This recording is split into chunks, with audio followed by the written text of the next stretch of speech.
Hello, hello, hello, hello, friends. It's your Renee. I'm back. Today, first of all, I want to remind you about the Black American wealth transfer. So I hope you guys are becoming consistent and making it a habit to shop black.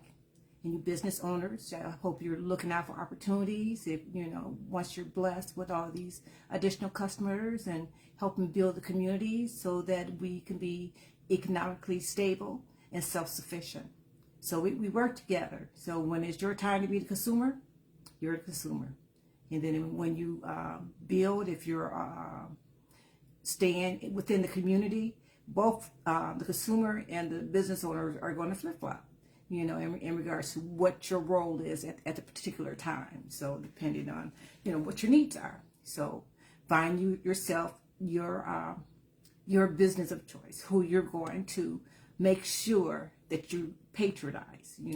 If it's a grocer or a beauty supply or a hairdresser or a plumber, or, whatever the service it is that you use regularly. Make sure that you patronize them, post them, make comments about them, good comments about them, so that's something that you should be doing every day, to help the wealth transfer move forward. So just a short reminder in regards to the wealth transfer. So I know everyone's hard at work with that, and from what I see on YouTube and Facebook and stuff, it's going really well, and I'm so proud of Black people. We are really sticking together, and I think that we're going to have an excellent result, from what everyone is doing. So I'm really proud. I am so proud of you guys, so I'm quite sure our ancestors are looking down on us and just smiling, so we're doing it again. They have tried to stop us many times before, destroying what we had created, but here we are again. We're unstoppable. We are the people of in spite of. So in spite of everything that's been done and everything that they try to do, we still rise. As the saying says, if you throw dirt on me, they thought they was covering us up by throwing dirt on us, but we were seeds. That's why they sprouted and grew. And that's what we're doing. But I'm going to talk about some politics today. I don't want to tell people how to vote. That's not my job or anything like that. But there's a lot that's going on. And we have the Senate race that's coming up, the August 4th deadline for the vote between Abdul and what's her name, Stevens. Okay, so whoever you like, that's on you. I early vote, so I mail my votes in, so I already early voted, and so in my age group, we were trained to vote. So I'm quite sure that the people that my age have already early voted. I hope they have. But try to get more people out to vote. So this is one reason why we're in the mess that we're in now. Too many people stay at home. They don't vote when they should. And we weren't quite as organized. We need to get more organized. I think with the wealth transfer movement that we're more organized, and we can probably achieve more of our goals that we would like to have. And so that's what I'm looking forward to. I have a few points that I came up with. So just make sure you vote. And I can have a quote from Dr. King. It says, true peace is not merely the absence of tension. It is the presence of justice. So you got to remember, your vote is what's giving you your justice. We come together as a group and vote in the people that's going to assure that we receive some justice. Right now it's Supreme Court, you may not receive any justice. Some of the courts, you may not receive any justice. But if you go to vote and vote in the people that will assure you get justice, the things that the Black community need, that's how we assure that. By getting out to vote, dragging people out, talking to your neighbors and to your children and, to everyone, stressing the importance of voting. So right now, that's our ace in the hole. It is voting. We got to get out there in mass and, and try to get as many of us out as possible. So the first point that I want to go over is the the black vote deserve a real choice. Right now, we got the choice of the Republicans, which we know they're not going to give us anything. Their goal is to deny us and deprive us and to take away from us. So we know we have nothing coming that way. And with the Democrats, there are so many Republicans that have joined the Democratic Party. A lot of times, to me, it seemed like the Republican Party is MAGA, and then the Democratic Party is Republicans. So that started a long time ago. That I think once Republicans become upset and they with the Republican Party, they join the Democratic Party, and try to change what's going on there. So, but that's just my opinion. But that what appears for me over the time that I have been voting, and so, and if you know me, you know that I'm well over on the better half of our life. So I've been voting, for a very long time. So, our choices right now is they always say, "Oh, black people, if you don't vote, the boogeyman is going to get you." The boogeyman's been getting us ever since slavery. Even before slavery. With the Aboriginal black copper-colored people were here. So the boogeyman has been a problem, for hundreds of years, for centuries. So, we're not worried about the boogeyman. They keep wanting to frighten us. So if you don't vote this way, the boogeyman is going to get you. We done dealt with the boogeyman. What in John Wick, he says, Baba Yaga. So we're who you send to get the boogeyman, so they need to stop trying to scare us all the time and just let us decide what and how we want to achieve our goals, so stop with the scare tactics. We're not afraid of the boogeyman because we have gone through so much, so we just got to see who are really our allies, and that's who we're going to support. We got to make sure they know what we want and not be afraid to say black, to say reparations, to say the things that the black community need. We don't need a candidate that's afraid to say out loud what black people need. So that's the issue I have with some of these candidates that's supposed to be our friend, but they're terrified. They're terrified they're going to lose the white community or the Hispanic community or some other community, because if they say anything that's pro-black, their anti-blackness is going to come out and they're going to lose votes because they're trying to do what's necessary for the black community. But, you got to be brave. Just like black people, whoever our candidate is, they have to be brave like black people. We have endured so much. Our bravery has shown over and over and over again. And our candidate has to be brave and can't be afraid like our candidates of old. John Conyers and everyone, they weren't afraid, they didn't have any choice but to be brave and bold and say it with their chest, what it is that the black community needed. And that's the type of candidates that we need. We can't have somebody that's going to be afraid and it's going to waver when it's time to say, okay, this is what I'm doing for the black community, and there's nothing you can do or say to change my mind. It's about time that the black community receives some justice, some restoration, and that's the type of candidate that we should be looking for. So, and then next, so we're black people are who you send to beat up the boogeyman. So we're not afraid of, cut it out with the scare tactics. Justice requires more of the representation. Like I said, when you get someone in office, they're supposed to be representing our community, but don't say a word about our community. They'll talk about immigration and the climate change and every other thing, but they're too afraid to say black. They're too afraid to say they're going to do something that will help black people and give us justice. So, having a representative there in the Senate, it does us no good if they're not really going to stand strong for us and push the concerns of the black community. Okay, this is my third point. Political solidarity must include reciprocity. Restore us.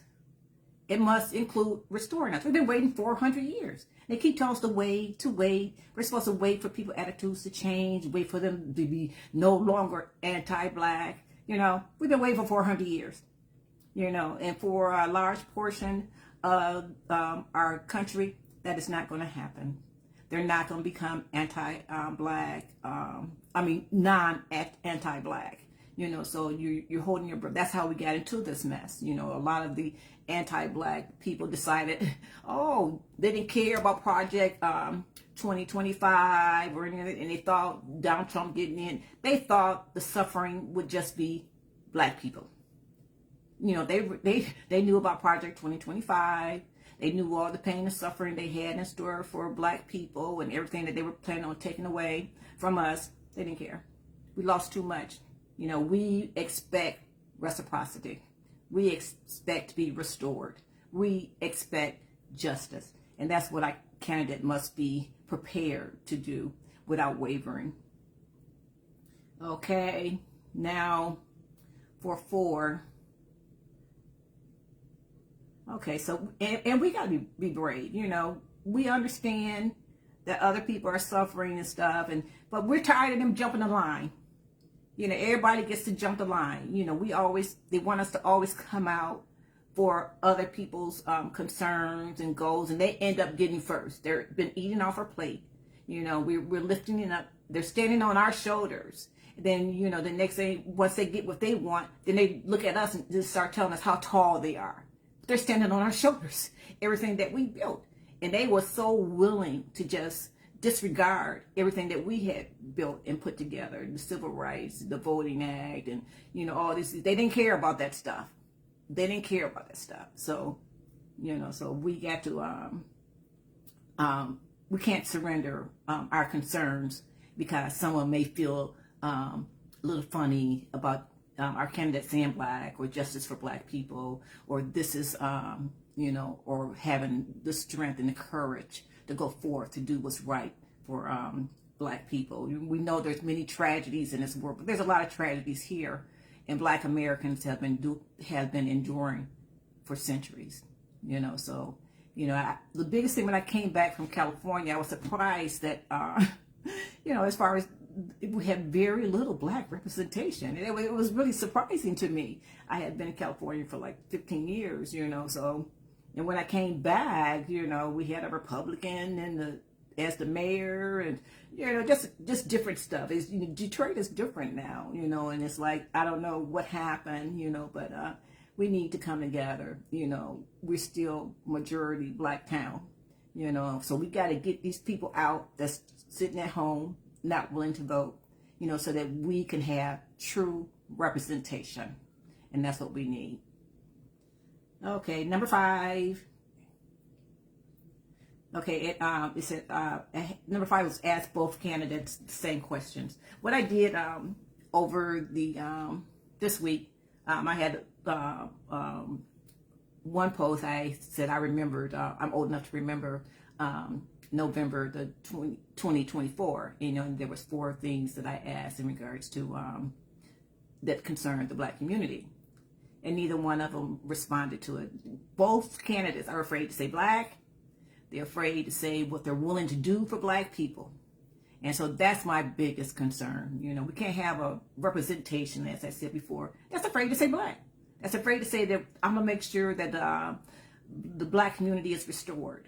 I'm afraid to say that I'm going to make sure black people get justice. They'll say, we're going to do this for that person. We're going to do this for this person. Everything that they feel is the path of less resistance.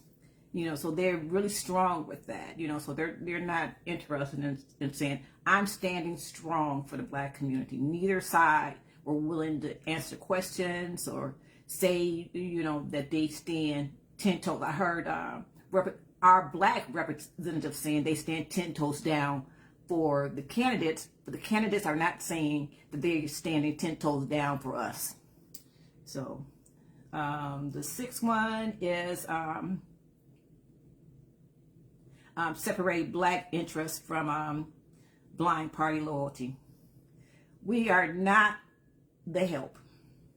We are not the help. Serving everybody's needs and not getting anything. We have demands, we have concerns, and we have every right to feel that they be addressed. And just because you do not inherit us as your slave. And that's what a lot of people in the Democratic Party feel like they inherit the black vote. Just like in slavery time, that you could will your slave to your niece or your nephew or something like that. No, no. You must listen to our needs, our concerns, and we expect that you will stand strong for us. We expect you to stand strong for us. We have the things that we want to see done. And just because we've been important to the Democratic Party, been their most reliable voting group, doesn't mean that every candidate is inherit our vote. No, you have to earn our vote. Our vote isn't a sure thing. That's something that's in your pocket. And if you're not showing us that you have the courage to be a representative of our community, that should concern us. If you're not willing to say black or justice for black people or restoration for black people, you can't represent us because you're too cowardly. You're trying to figure out how to get a job. So why should black Americans only concern is making sure that you get a job? Then when you get in there, you just go help somebody else because it's easier and it protects your job. Okay. And number 8, what I have,